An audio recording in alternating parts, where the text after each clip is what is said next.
오늘도 주님 안에서 승리하는 하루 되십시오. 인사하겠습니다.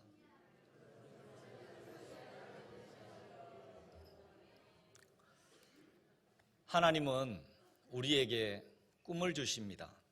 하나님은 그 꿈을 가진 사람들에게 역사를 하십니다. 하나님은 꿈이 없었던 11명의 형제들보다 그 꿈 때문에 애굽에 팔려갔던 그 요셉 한 사람에게 더 많은 관심을 가지셨습니다. 꿈이 없었던 야곱의 다른 아들들, 11아들들을 생각해 봅니다. 그들에 대해서는 뭐라고 말할 것이 별로 없어요. 그러나 꿈 때문에 팔려갔던 요셉, 그 한 사람 이야기는 너무 이야기할 것이 많습니다. 하나님은 시대를 막론하고 꿈을 가진 자에게 역사하십니다. 꿈을 꾸는 사람, 꿈을 가진 사람, 꿈을 키워가는 사람, 그들에게 관심을 가지고 계시다. 이 사실을 우리는 기억해야 됩니다. 하나님은 꿈을 가졌던 17세의 소년 요셉과 함께 했습니다. 하나님은 하나님이 주셨던 비전이라는 것을 붙들었던 75세의 아브라함과 함께 했습니다. 이 산지를 내게 달라고 그렇게 외쳤던 85세의 갈렙과 함께 하셨습니다. 꿈은 나이를 초월합니다. 나이를 불문하고 하나님이 주신 꿈이 오늘 우리에게 있느냐, 이 부분이 핵심이 되지 않을까 그렇게 생각해 봅니다. 하나님은 꿈꾸는 사람들을 어떻게 인도하시는가? 요셉을 통해서 발견하게 되는 하나님의 인도는 아주 강력한 그런 인도하심이다 하는 것을 알 수 있습니다. 꿈꾸는 사람들을 그냥 놔두지 않습니다. 시련의 자리로, 역경의 자리로, 고난의 자리로 하나님이 이끌어 가십니다. 왜 하나님이 꿈꾸는 사람들을 좀 편안하게 놔두시지 왜 이렇게 시련과 고난의 자리로 이끄시는가? 요셉도 그래했고 모세라는 지도자도 그래했습니다. 순탄하게 이스라엘의 지도자가 된 게 아니에요. 사도 바울도 그냥 어느 날 사도 된 거 아닙니다. 하나님의 하드 트레이닝을 받고 하나님의 일들을 감당하고 있는 것을 보게 됩니다. 하나님은 왜 꿈꾸는 사람들을 시련으로 인도하실까? 하나님은 꿈꾸는 자들의 성장과 성숙에 관심이 많으십니다. 하나님은 이 사람들이 이 연단이라는, 이 고난이라는 이것을 통과하면서 조금씩 성숙시켜 간다는 거죠. 그런 부분에서는 오늘 우리에게 시련과 고난과 연단이 내게 있느냐, 이 부분을 우리가 점검하고 돌아봐야 됩니다.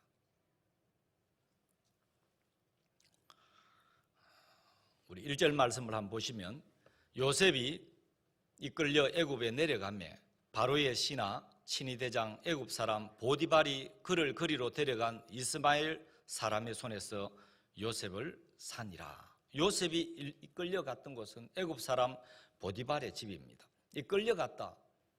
우리가 이렇게 봐서 그렇지 그림을 한번 그려보십시오. 그때를 생각해 보면 손발이 묶여 있었을 것이고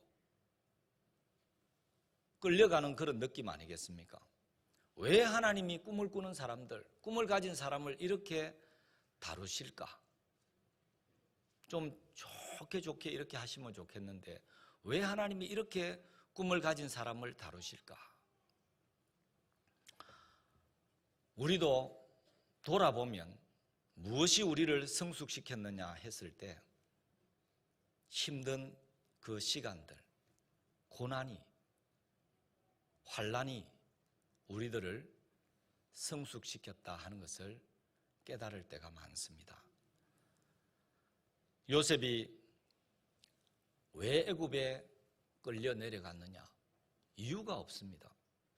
우리가 성경을 통해서 그 이유를 찾는다면 꿈 때문이지 요셉에게 무슨 하자가 있습니까? 꿈 때문에 끌려간 거지 다른 이유는 없어요. 꿈을 가지면 두 가지 상황이 일어날 수 있습니다. 하나는 그 꿈을 이룰 수 있는, 그 꿈을 가진 사람, 그 사람 때문에 그 주변이 다 꿈을 이룰 수 있는 환경으로 어느 날 바뀌어버리든지, 그래 안 될 것 같으면 그 꿈을 펼칠 수 있는 그 환경으로 꿈꾸는 자를 하나님이 그곳으로 갖다 놓든지, 둘 중에 하나가 아니겠습니까?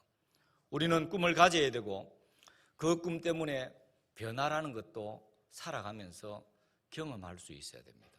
그렇지 않으면 우리의 신앙은 언제나 이론에서 끝나버립니다. 이렇게 하면 된다. 된다는 것을 경험하는 신앙과 맨날 누군가가 이래 하면 된단다, 그걸 듣는 신앙은 여러분 차원이 다른 거예요. 요셉이 가진 꿈은 큰 꿈입니다. 요셉이 살았던 그 가나안, 그곳이 요셉의 꿈을 다 수용할 수 있는 그런 크기가 아니었던 것이죠. 그러니까 하나님께서 그 꿈을 감당할 수 있는 큰 무대, 애굽이라는 무대로 요셉을 강권적으로 데려가신 것입니다. 사람들은 다 꿈을 좋아해요. 꿈을 이야기하지요. 엊그제 월드림 어린이집 졸업식을 참석했을 때 원장님이 이렇게 졸업장을 줍니다. 그런데 좀 더 확대가 되면 좋을 텐데 뭘 받느냐 하면요, 졸업장을 주면서 그 아이들 한 명 한 명의 꿈이 소개가 되는 거죠. 이 아이의 꿈은 제빵사입니다. 이 아이의 꿈은 초등학교 선생님입니다. 이 아이의 꿈은 편의점 사장님입니다. 다양한 그런 꿈들이 소개가 되었습니다. 꿈을 꾼다는 것 참 중요하고요. 꿈을 가지고 살아간다는 것도, 그것도 참 설레는 겁니다. 우리의 자녀들이, 우리의 다음 세대가 분명한 것은 꿈이 있어야 됩니다. 꿈이 없는 사람들의 삶을 보면 참 바라보는 사람들이 힘들어요. 그러나 꿈꾸는 사람들은 그도 설레지만은 바라보는 사람도 기대감을 가지게 만들거든요. 사람들이 꿈을 좋아하지만 그 꿈을 성장하도록 만드는 연단이라는 것을, 훈련이라는 것을, 고난이라는 것을 얼마나 좋아하는가 돌아봐야 됩니다. 꿈꾸는 사람들은 대가를 지불해야 돼요. 그 대가는 고난입니다. 그 대가는 시련이고 그 대가는 때때로 눈물이기도 합니다. 대가를 지불하지 않고 꿈을 이루기 원하는 사람들은 꿈꾸는 사람이 아닙니다. 그런 사람들은 몽상가에 불과하죠. 그 이야기를 들으면 손에 잡히지 않아요. 맨날 뜬구름 잡는 이야기나 하고 있고, 그러나 대가를 지불하는 사람들은 그 꿈을 향해서 가고 있거든요. 몽상가가 아니거든요. 꿈을 이루어가는 사람들이더라 하는 것입니다. 하나님은 꿈꾸는 사람들이 성숙하기 전에는 그 꿈을 이루도록 하시지 않습니다. 만약에 어떤 여러분들이 꿨던 그런 뭔가가 있는데 하나님이 성숙시키기 전에 이루어졌다, 그건 꿈 아닙니다. 굳이 말한다면 마이 플랜이지, 하나님 주시는 비전은 아니라는 거죠. 하나님 주시는 비전이라면 그 사람이 성숙되지 않은 다음에야 그 꿈을 먼저 이루지는 않습니다. 사람이 변하고 그 이후에 하나님이 거기에다가 입혀주시는 거지, 사람이 변하지 않았는데 하나님의 그 비전이 먼저 펼쳐진다고요? 성경 어디에도 그런 예는 없었습니다. 유명한 기독교 상담가였고 의사였던 폴 트루니에도 사람의 성숙은 성공보다는 시련, 실패를 거치면서 이루어집니다 라고 그렇게 말했습니다. 살아보면 정말 여러분 그런 거 같지 않습니까? 건강할 때는 너무 바빠요. 인생이 뭔지 이거 생각할 겨를 없이 바쁘게 삽니다. 엄청 바쁘게 사는데 무엇 때문에 바쁜지에 대해서 별로 자각을 하지 못하고 살아갑니다. 남들이 다 바쁘게 살아가니까 바쁘게 사는 거예요. 그런데 내 인생의 방향이 어디를 향해 가고 있는지 이런 것을 전체적인 그림 속에서 보면서 가는 사람들이 여러분 많지 않아요. 바쁘게 사는 거죠. 그런데 그렇게 살았던 우리가 어느 날 병듭니다. 어느 날 연약해졌습니다. 병들고 연약한 인생들 중에 생각이 깊지 않은 사람은 없습니다. 바쁘게 산다고 가지지 못했던 인생의 본질에 대해서 그런 자리 속에서 많은 분들이 인생을 돌아보는 거죠. 자기의 삶을 돌아보면서 깊어지는 것을 볼 수 있습니다.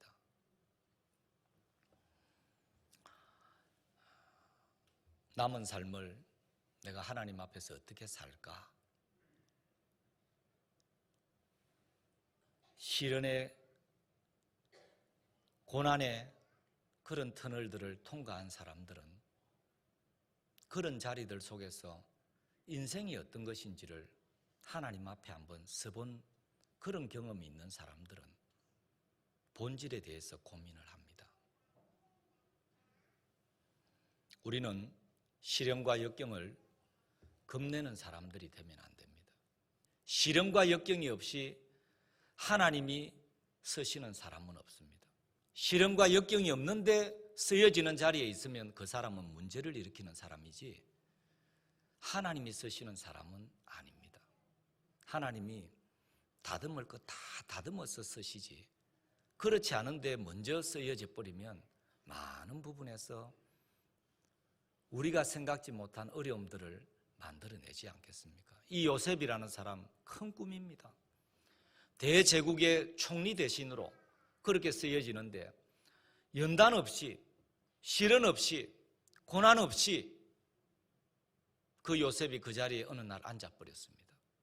나라 엉망됩니다.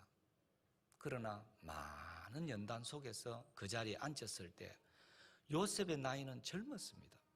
나이 30에 대제국의 총리가 됐습니다. 그러나 나이 30에 요셉은 결코 어리지 않았습니다. 어떤 시간들을 지나왔느냐가 중요하겠죠. 우리 예수님도 그가 아들이시면서도 받으신 고난으로 순종함을 배웠다 이렇게 말씀하지 않습니까?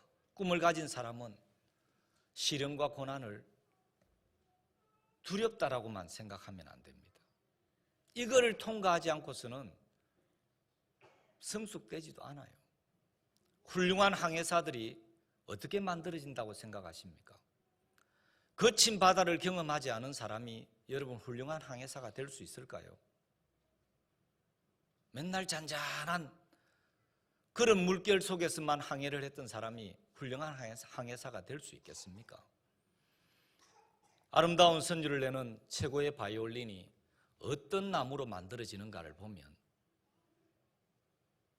아주 고통스러운 환경을 이겨낸 나무들, 그 나무들을 통해서 다듬어져서 만들어집니다. 뛰어난 군인은 어디에서 만들어집니까? 이렇게 전쟁이 없는 시기에 이런 시기에 많은 이론들을 가지고 있는 그런 분들이 여러분 뛰어난 군인일 것 같습니까? 1년이 넘도록 지금 싸우고 있는 러시아와 우크라이나 저 현장 속에서 야전사령관과 같이 전쟁에서 동료들이 쓰러지는 이런 현장에서 살아남은 그런 군인들, 지휘관들이 뛰어난 전략가가 되고 현장을 아는 사람들이 뛰어난 군인이 되는 것입니다. 이론만 가지고요, 자기 부대원들 다 죽여버립니다. 이론과 실제는 많은 부분에서 전쟁을 해보면 차이가 있습니다. 인생사 가운데 편안한 가운데 되어지는 것이 얼마나 될까? 돌아보면 편안한 가운데 이루어져 가는 것은 없습니다. 꿈을 꾼다고 여러분 다 꿈이 실현됩니까? 값을 지불하지 않으면 그 꿈은 현실이 되지 않습니다. 하나님은 행운을 기다리면서 아무것도 하지 않는 사람보다는 대가를 지불하고 시련의 자리들을 기꺼이 통과하는 그런 사람들 주목해 주시고 그런 사람들에게 복을 주십니다. 몇 년 동안 매일 밤만 되면 기도하는 한 남자가 있었습니다. 하나님, 제 기도 한번 들어주세요. 도대체 이거 몇 년간 기도하는데 왜 하나님 다른 사람 기도 들어주면서 내 기도는 안 들어줍니까? 기도 내용이 여러분 뭔지 아십니까? 하나님 내가 많은 거 원합니까? 딱 딱 한 번만 로또 당첨되게 해달라는데 왜 안 해주냐고. 내가 다른 거 안 구하겠습니다. 하나님, 한 번만 로또 당첨되게 해주세요. 하나님이 들어주고 싶은데 너무 딱해요. 하나님이 들어주시고 싶은데 왜 딱한 줄 아십니까? 이 사람에게 그날 밤 나타나신 거죠. 그러면서 아무개야, 로또 당첨 나도 좀 해주고 싶다. 그런데 로또를 한 장이라도 사야 내가 만들어주지. 오늘 우리의 모습을 돌아보시면 로또 한 장 사는 그 일도 하지 않으면서 하나님 이거 되게 해주세요, 저거 되게 해주세요, 이렇게 구하는 우리의 모습도 있다 이 말입니다. 여러분, 시련을 만나고 고난을 만난다고 다 성숙해지는 거 아닙니다. 시간이 흘러간다고 그 꿈이 현실이 되는 것도 아닙니다. 어떻게 통과했느냐, 어떻게 그 시련 앞에 내가 반응했느냐에 따라서 달라지는 거 아닙니까? 시험 친다고 여러분 다 합격합니까? 시험 친다고 다 성적이 올라가는 거 아니잖아요. 그 시험을 어떻게 준비했느냐, 거기에 따라서 똑같은 시험을 치는데 다양한 결과가 나오지 않습니까? 하나님 앞에서 꿈을 가진 사람들도 이와 같다 하는 것입니다. 당시 히브리 사람들 가운데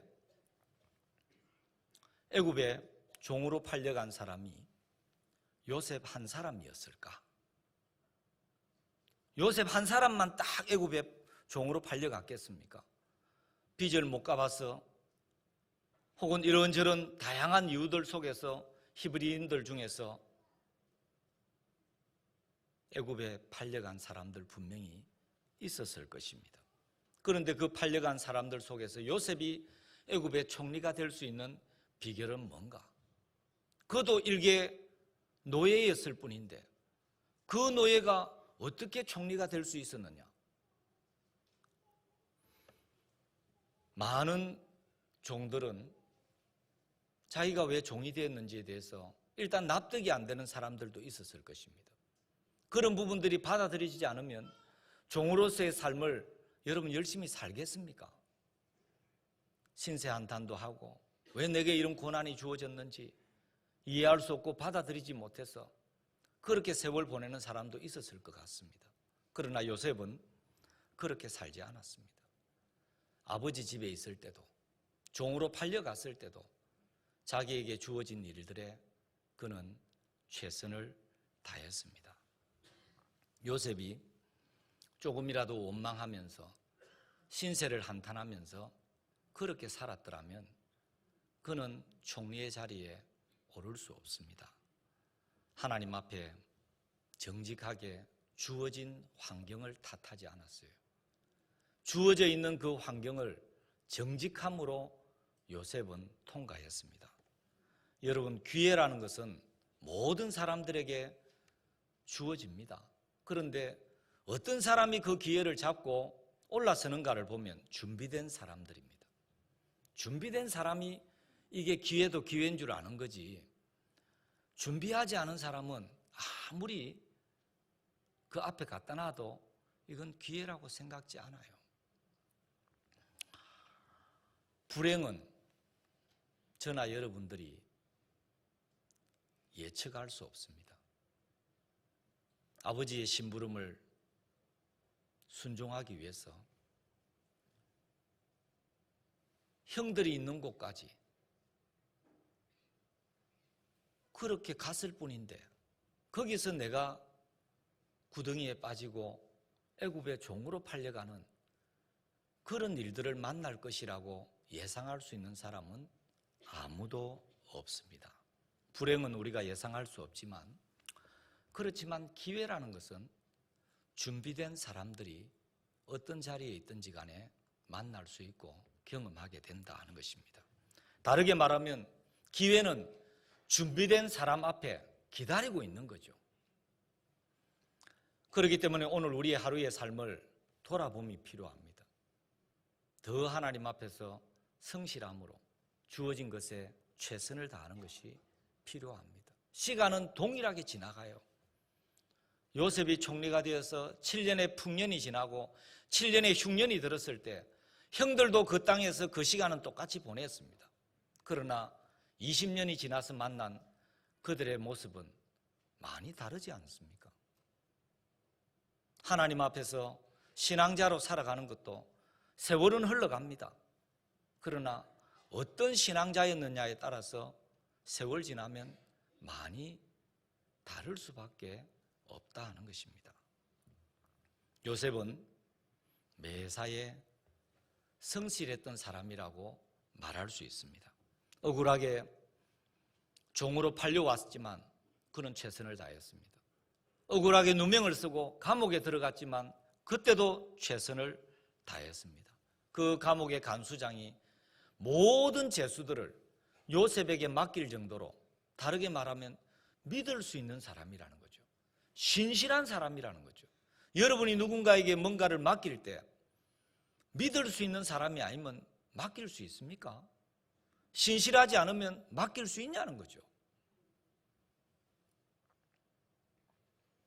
그렇게 보면 시간만 흐른다고 우리가 말하는 그 꿈들이 되어지는 것은 아니구나 하는 것을 깨닫게 됩니다. 지금 이 순간을 어떻게 준비하느냐, 준비했느냐, 여기에 따라서 미래도 결과도 달라지지 않겠습니까?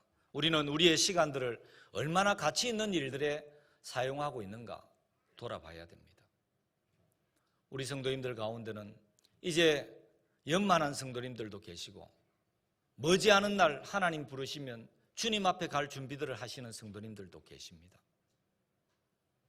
젊은이들은 좀 더 많은 시간들이 남아있겠죠. 그런데 얼마나 가치 있는 것에 우리의 시간들을, 에너지를 사용하고 있느냐, 이런 부분들이 하나님이 우리를 쓰시는 기준이 될 것이고 하나님 앞에 섰을 때 평가받는 그런 기준이 되지 않겠습니까? 요셉은 보디발의 집에 들어가는 그날부터 철저하게 그에게 주어져 있는 모든 것들을 감당하면서 하나하나 준비해 갔던 그런 사람이었습니다. 다르게 말하면 실력을 쌓았던 거죠.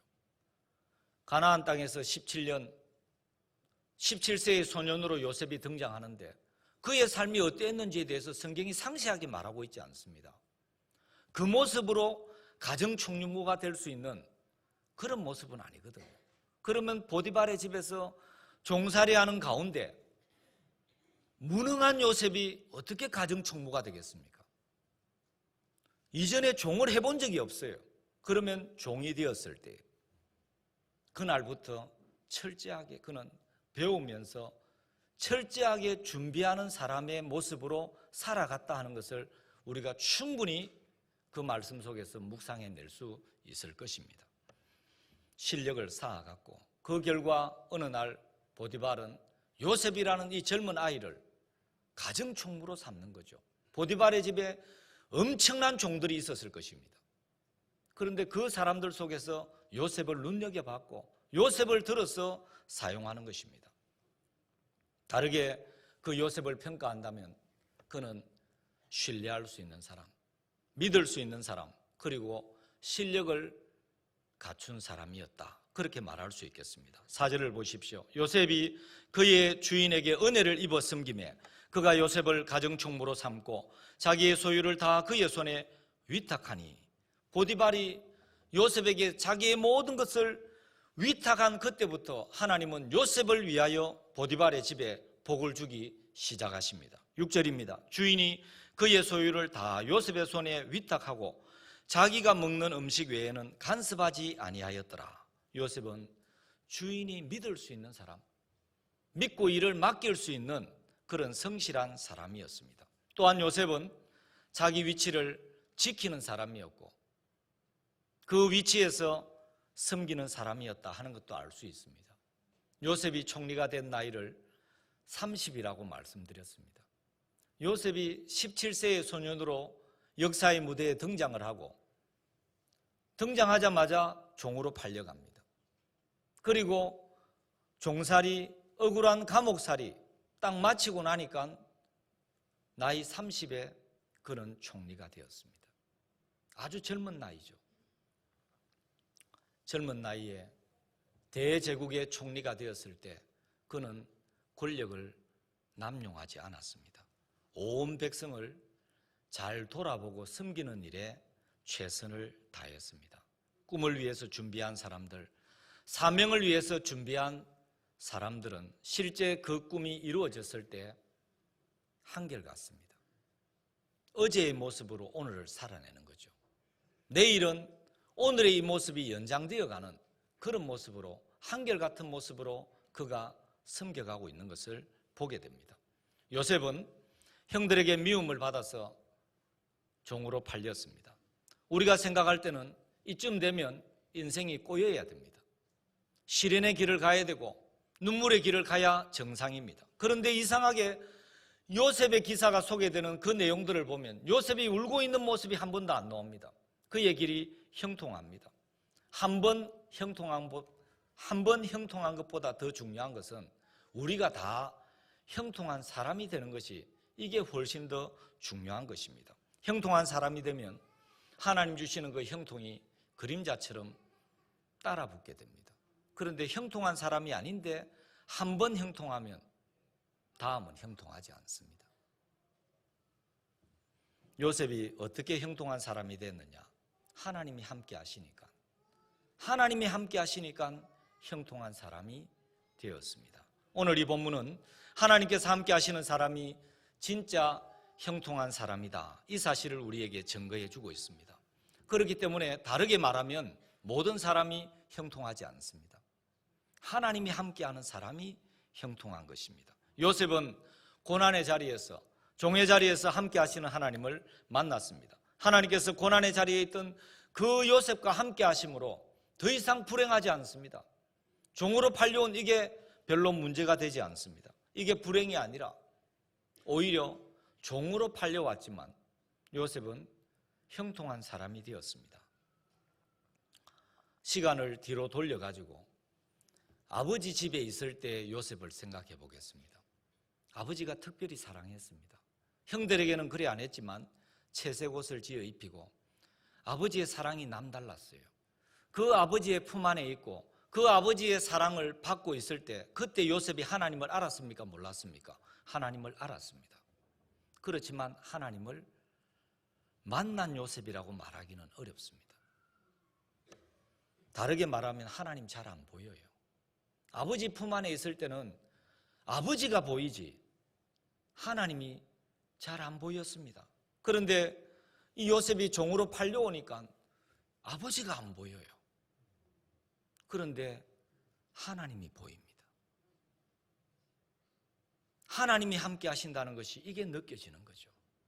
오늘 저와 여러분들이 다 하나님을 모르지 않습니다. 그런데 뭘 바라보고 있는가를 보셔야 됩니다. 요셉이 아버지 품에 있을 때 성경이 소개하는 그 본문들을 보면 그가 하나님을 바라보고 있는 그 모습을 우리에게 그렇게 소개하고 있지 않아요.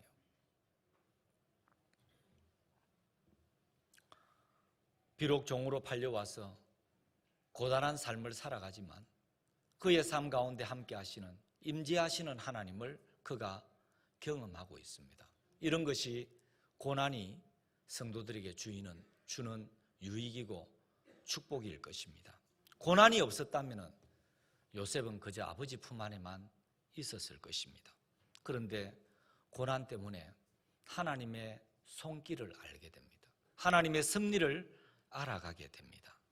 요셉은 하나님이 함께 하신다 하는 것을 경험하게 됩니다. 그런데 놀라운 것은 이거를 주인 보디발이 알아요. 놀랍지 않습니까? 이 사실을 안 믿는 주인 보디발이 보고 알았습니다.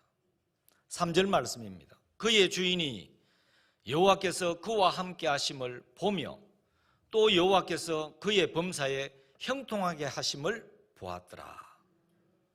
보고 보았다. 우리는 하나님이 함께 하심으로 형통한 사람들이 돼야 되고요. 하나님이 복을 주시는 사람이 돼야 됩니다. 안 믿는 사람들 말처럼 이래도 한 세상 저래도 한 세상, 맞습니다. 누구나 다 한 세상을 살지 두 세상 살지 않거든요. 그런데 한 세상 살아갈 때에 하나님이 함께 하시는 형통한 인생들이 돼야 되지 않겠습니까? 하나님이 관심을 가지고 복을 주는 인생이 되어야 되지 않겠느냐 하는 것입니다. 하나님께서 우리에게 복을 주시기로 작정했다. 그러면 우리 인생은 달라지는 것입니다. 요셉이 여러분 별 사람입니까? 총리가 됐다 그러니까 그렇지 우리하고 비교를 해보십시오. 아버지 사랑을 조금 받는 듯 하더만은 형들에게 왕따 당해가지고 미움받아가지고 종으로 팔려갑니다. 종살이합니다. 거기다가 또 생각지 못한 억울한 옥살이하고 이런 모습만 보면 요셉이 걸어간 길이 황금길이다 말할 수 없지 않겠습니까? 그런데 그 요셉이 하나님이 쓰시는 사람이 되거든요. 오늘 우리가 살아가면서 각자의 형편들이 다 다릅니다. 그런데 우리는 환경을 탓하고 우리의 신세를 탓할 때가 있습니다. 그런데 종으로 팔려가는 것이 문제라고 말하지만은 종으로 팔려가는 것이 문제가 아니에요. 오늘 우리가 살아가고 있는 이 환경이 문제가 아닙니다. 하나님의 함께 하심이 내게 있느냐 없느냐, 이게 본질적인 문제 아니겠습니까? 형통한 사람들에게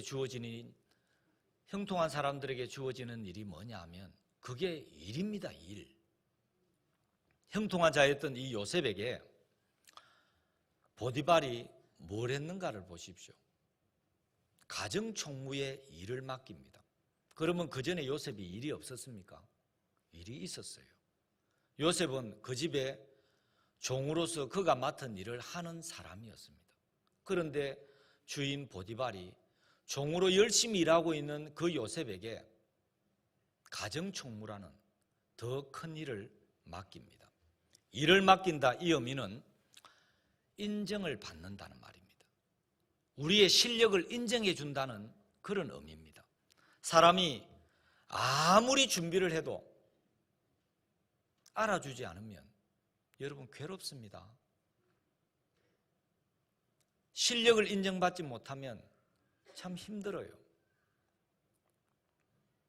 어느 직장을 두고 기도하면서 준비하는 그런 우리의 자녀들이 어디라도 척척 들어가야 되는데 들어갈 수 없을 때, 나는 준비를 했는데 거기서 받아주지 않을 때, 이력서를 여러 수백 개 써가지고 다니는 이런 신세가 되면 괴롭습니다. 어떤 형제가 참 성격 좋은 그런 자매에게 마음이 있어요. 아무리 다가가도 늘 태자만 맞으면 속이 새까맣게 타지 즐거운 인생이 있겠습니까?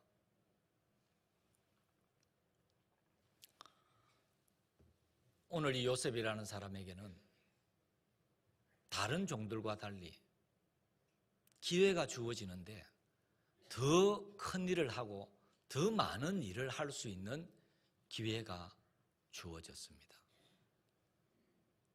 많은 일을 할 수 있는 것은 여러분 축복입니까? 저주입니까? 이건 사람마다 달라요. 준비가 된 사람에게는 그 일은 축복입니다. 더 성장을 위한 단계가 될 거예요. 그러나 그렇지 않으면 더 많은 일과 더 큰 일은 우리를 그 일 속에 함몰시켜 버립니다. 시련과 고난의 자리를 어떻게 통과하느냐, 거기에 따라서 우리 앞에 놓여 있는 것이 전혀 다른 의미가 될 수 있습니다. 하다 보면 하기 싫은 일도 있습니다. 힘든 일도 있습니다. 그런데 이 요셉이라고 다 좋았겠습니까? 그런데 그에게 주어진 일은 쉬운 일은 하나도 없습니다. 이 젊은 청년 요셉을 가정총무로 세웠을 때 그가 맡은 일이 뭐 늘 먹고 노는 일이겠습니까? 지금 하고 있는 것보다 몇 배 더 힘들고 어려운 일이 그의 어깨에 주어진 거죠. 그런데 그 요셉은 원망하지 않습니다. 그 힘든 일을 거뜬히 감당하고 있지 않습니까?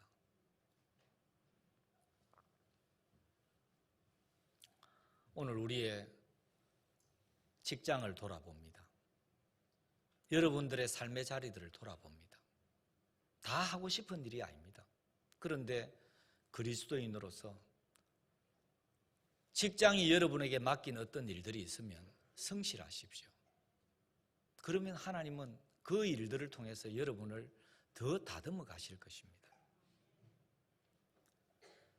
하나님 앞에서 한평생 살아가면서 내가 하고 싶은 일만 하는 한량은 없습니다. 그런 한량은 하나님이 쓰지 않아요. 만약에 그런 사람이 하나님의 일을 한다고 한다면은 그건 볼장 다 본 거예요. 우리의 어깨에 주어져 있는 그 멍에는 우리가 원치 않는 길로 때로는 하나님이 이끌어가기 위해서 하나님이 씌워놓은 것이지, 그 멍에가 씌워졌는데도 내가 하고 싶은 대로 다 가면 그거는 종 아닙니다. 그건 일꾼이 아니라 이 말입니다. 요셉이 가정 총무가 되어서 보디발의 집에 살림을 살았던 것은 정말 힘든 일입니다. 그런데 이 본문을 읽고 묵상하면서 요셉의 그 얼굴 속에서 실은 내색하는 거 봤습니까? 잘 감당하지 않습니까? 하나님이 함께 하심으로 형통하고 또 형통한 그 요셉의 모습을 우리가 만나고 있습니다. 하나님이 함께 하심으로 요셉이 형통할 때 요셉이 혼자 형통한 게 아닙니다. 주인 보디발이 형통했고 그의 주변이 다 형통한 복을 받는 것을 봅니다. 우리 5절 말씀을 같이 읽도록 하겠습니다. 5절입니다. 시작. 그가 요셉에게 자기의 집과 그의 모든 소유물을 주관하게 한 때부터 여호와께서 요셉을 위하여 그 애굽 사람의 집에 복을 내리심으로 여호와의 복이 그의 집과 밭에 있는 모든 소유에 미친지라. 아멘. 하나님께서 보디발의 집에 복을 내리신 때가 언제냐?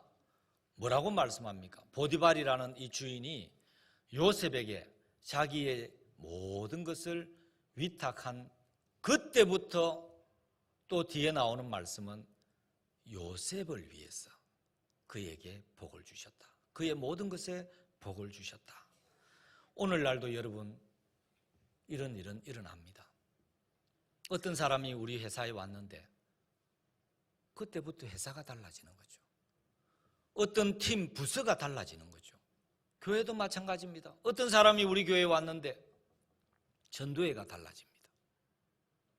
구역이 달라지고 교육 부서가 달라지는 것입니다.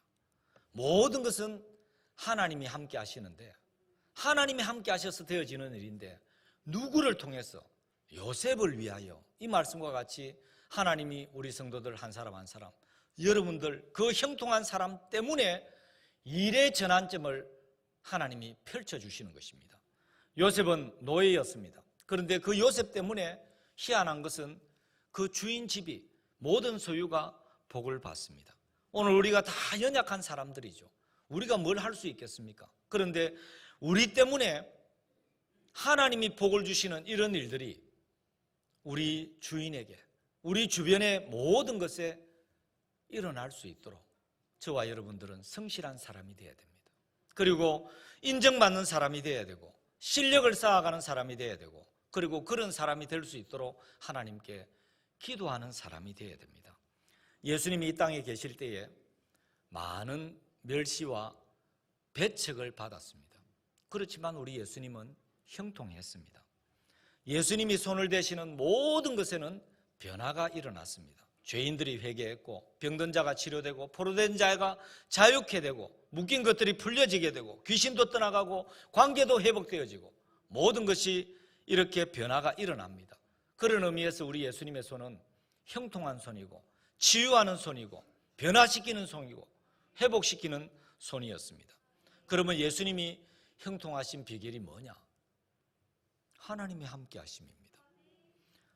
나를 보내신 이가 나와 함께 하시도다. 예수님은 하나님과 하나이시지만 또 여기서는 나를 보내신 이가 나와 함께 하신다. 예수님은 항상 형통했습니다.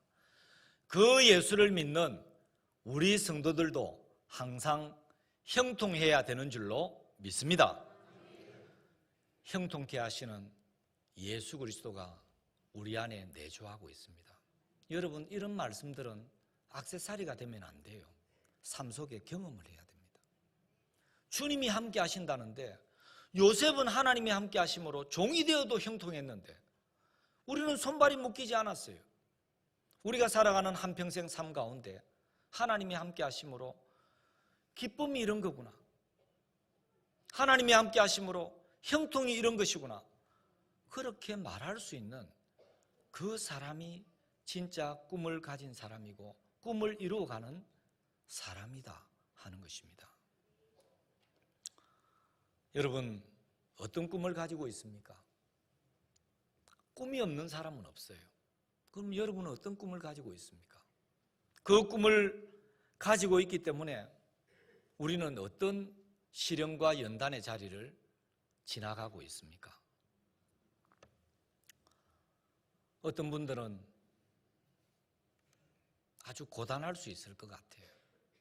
그런데 그 자리가 끝이 아니었지 않습니까? 요셉이 종에서 끝난 게 아니지 않습니까? 궁극적인 자리가 있거든요. 오늘 우리 성도님들에게도 이렇게 권하고 싶어요. 여기가 다가 아니지 않습니까? 여기가 다가 아닌데, 보디발의 집에 종으로 팔려가는 그게 내 인생의 끝이 아닌데, 그게 끝인 것처럼 살아가는 인생들이 적지 않다는 거죠. 그 길을 딛고 올라설 수 있을 것인데, 하나의 과정일 것인데 여기가 종착역인 것처럼 그렇게 사는 그런 모습들이 있습니다. 여러분, 시련을 어떻게 통과하고 있습니까? 무거우면, 힘이 드시면 더 하나님을 의지하십시오. 더 하나님을 바라보시고 하나님의 인도하심에 순종하십시오. 중요한 것은 성장입니다. 저와 여러분들의 성숙이죠. 고난을 통해서 얼마나 다듬어졌느냐, 고난을 통해서 얼마나 변화가 있었느냐, 이것이 여러분 하나님이 우리를 쓰시는 본질 아니겠습니까? 그런 의미에서 꿈을 꾸는 사람들은 시련이라는 것을, 힘든 자리라는 것을 두려워할 필요가 없습니다. 형통이라는 것은 다르게 말하면 잘 되는 겁니다. 하나님이 함께 하심으로 잘 되는 거죠. 내가 서 있는 자리에서 인정받는 것입니다. 여러분들이 서 있는 자리에서 인정받는, 이거는 정말 중요한 것입니다. 목사로서 하나님 앞에 인정받는 것이 중요해요. 장로님들이 인정받는 장로님이 되는 거 중요합니다. 직분자가 인정받는 직분자가 되는 거 중요해요. 인정을 받아야 될 사람이 인정을 못 받으면 그 자체로 스트레스입니다. 그 자체로 정말 괴롭습니다. 우리도 믿음의 사람 요셉이 보여주는 것처럼 하나님이 함께 하심으로 잘 되는 사람, 형통한 사람들 되면 좋겠습니다. 어떤 환경, 어떤 상황 속에서도 포기하지 말고 최선을 다하는 성도님들 되면 좋겠습니다. 조금 실력이 있음으로 인해서, 조금 순발력이 있음으로 인해서 보디발의 가정총무가 되는 사람이 있을 것입니다. 그런데 거기서 멈추면 안 돼요. 간수장이 죄수들을 다 맡길 정도로 우리를 알아주는 그런 사람도 있을 것입니다. 그런데 거기서 멈추면 안 돼요. 하나님의 꿈은 그 요셉이 하나님의 이름으로 온 애굽을 다스리고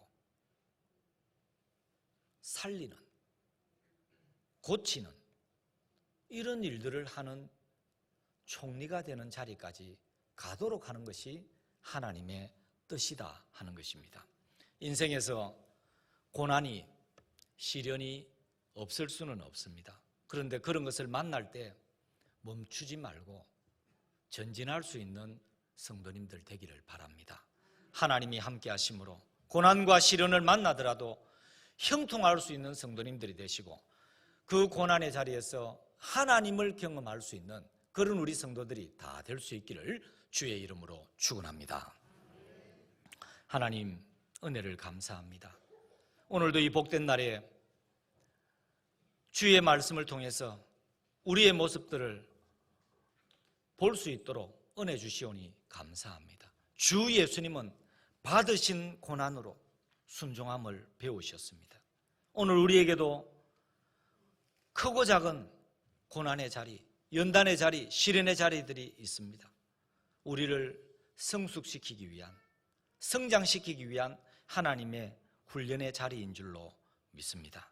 하나님, 상황을, 환경을 탓하면서 그렇게 살아가는 인생들 되지 말게 하시고 그 고난의 자리에 함께하고 계신 하나님을 바라볼 수 있는 믿음의 눈이 열려지게 하시고 하나님이 함께 하심으로 형통한 자가 될 수 있는 그런 신앙자들이 되게 하여 주시옵소서. 그 고난의 자리에서 하나님을 만나고 하나님을 경험할 수 있는 그런 우리 연산중앙의 가족들 되기를 원하옵고 예수님의 이름으로 기도하옵나이다. 아멘.